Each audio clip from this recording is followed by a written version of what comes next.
जय श्री राधे दोस्तों। कार्तिक के महीने में आखिरी 5 दिन पंच भिक्षु की कहानी सुननी चाहिए। कार्तिक में सुबह 5 दिन पंच भिक्षु की पूजा करें। एकादशी द्वादशी को उपवास रखें और तेरस को जिमली, चौदस और पुण्य को उपवास रखें। पुण्यों के बाद 5 दिन ब्राह्मणी को भोजन कराएं। पंच भिक्षु की कहानी आखिरी 5 दिन अवश्य सुननी चाहिए।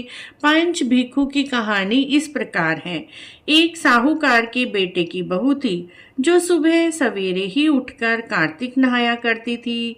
कार्तिक के महीने में रोजाना गंगा जी नहाने जाती थी। प्राय पुरुष का मुंह नहीं देखती थी। एक राजा का लड़का था। जब भी गंगा जी नहाने जाता तो सोचता, इतनी सुबह कौन नहाने आता है, मुझसे पहले कौन नहाकर चला जाता है। 5 दिन कार्तिक के रह गए। उस दिन साहूकार की बहू नहाकर जा रही थी और राजा का लड़का नहाने आ रहा था। खुड़का सुनकर वह साहूकार की बहू जल्दी जल्दी जाने लगी और जल्दी में उसकी माला और मोजड़ी वहीं छूट गई। राजा का लड़का आया, सोचने लगा, जिसकी माला मोजड़ी इतनी सुंदर है वह खुद कितनी सुंदर हो रही होगी। सारी नगरी में राजा ने ढिंडोरा पिटवा दिया कि जो भी माला मोजड़ी घाट पर छोड़ गया है वो मेरे पास 5 रात आएगी। साहूकार के बेटे की बहू ने कहलवा दिया, मैं 5 दिन आऊंगी पर किसी को साख भरने बिठा देना। राजा के लड़के ने गंगा जी पर बिछौना बिछा दिया। एक पिंजरे में तोते को टांग कर रख दिया। साहूकार की बहू सुबह आई, पहली पौड़ी पर पैर रखा, बोली, हे कार्तिक के ठाकुर राई दामोदर, 5 पांडु, छठे नारायण, भीखम राजा, इस पापी को नींद आ जाए। राजा के लड़के को नींद आ गई। वह नहाकर जाने लगी तो तोते से बोली, सुआ सुआ, मैं तेरे गल डालूंगी हीरा, मेरी साख भरियो वीरा। सुआ बोला, कोई वीर भी साख भरता है। तब वह साहूकार की बहू बोली, सुआ सुआ, तेरे पग घालूंगी नेवर, साख भरियो मेरे देवर। सुआ ने यानी तोते ने कहा, अच्छा भाभी, मैं तेरी साख भरूंगा। वह कहकर चली गई। राजा का लड़का हड़बड़ाकर उठा और तोते से पूछा, सुआ सुआ, वह आई थी, कैसी थी? सुआ बोला, आभा किसी बिजली, होली किसी छल, केला किसी कामनी, गुलाबी का सा रंग। राजकुमार ने कहा, आज मैं उंगली चीर कर बैठूंगा, फिर मुझे नींद नहीं आएगी। दूसरे दिन वह अपनी उंगली में चीरा लगाकर लेट गया। जब वह आई तो भगवान से उसने फिर से प्रार्थना की, हे भगवान, यदि मैं सच्ची हूँ तो इस राजकुमार को नींद आ जाए।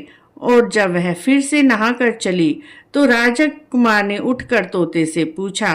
तोते ने वही बात दोहराई और कहा, वह तो नहाकर चली गई। अब राजकुमार ने सोचा, तीसरा दिन है, अब तो मैं मिर्ची डालकर आंखों में बैठूंगा। और तीसरी रात को राजकुमार अपनी आंखों में मिर्ची डालकर बैठ गया और तभी वह भी आई और उसने फिर से भगवान से प्रार्थना की, हे भगवान, 2 रात तो आपने लाज रखी है, तीसरी रात भी मेरी लाज रखना और उस राजकुमार को नींद आ जाए।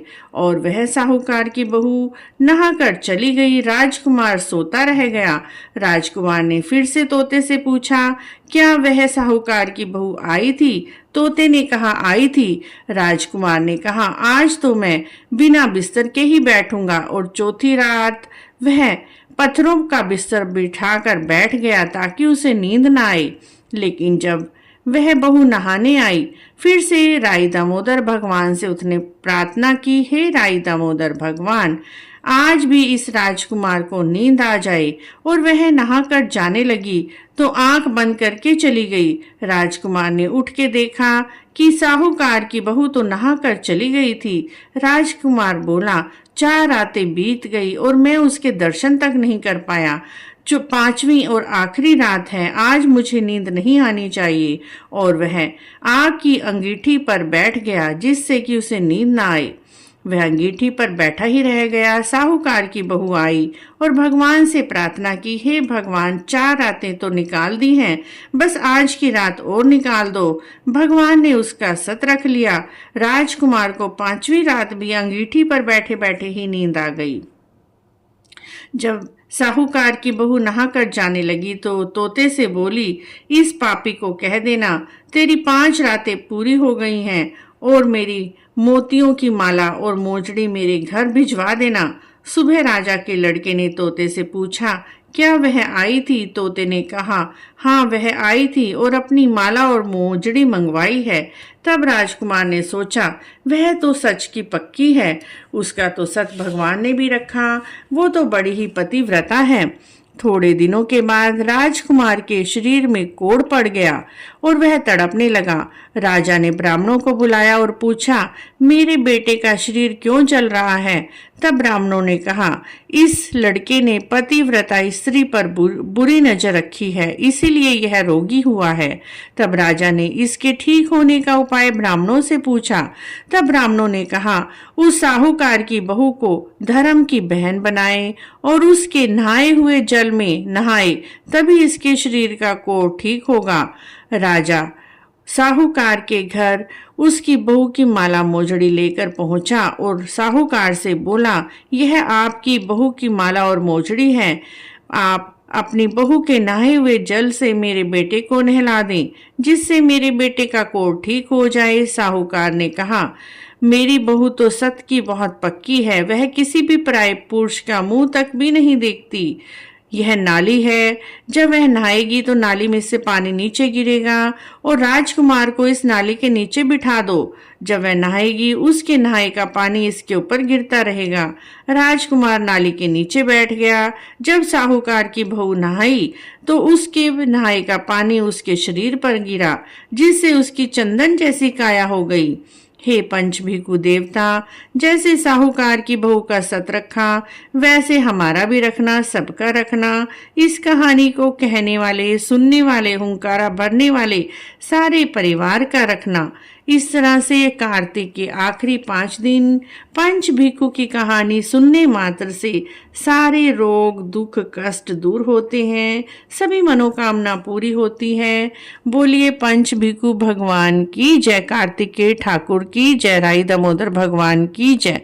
आखिरी 5 दिन इस कहानी को आप अवश्य ही सुने और पंचभिखु जरूर नहाएं। यदि पूरा कार्तिक नहीं नहा पाए हैं तो लास्ट के 5 दिन आप अवश्य ही नहाएं और कहानी जरूर सुने। पंचभिखु की कहानी कैसी लगी? अच्छी लगी है तो आप हमारे चैनल को जरूर सब्सक्राइब करें, लाइक करें, वीडियो को शेयर भी करें। कमेंट बॉक्स में जय पंचभिखु भगवान अवश्य लिखें।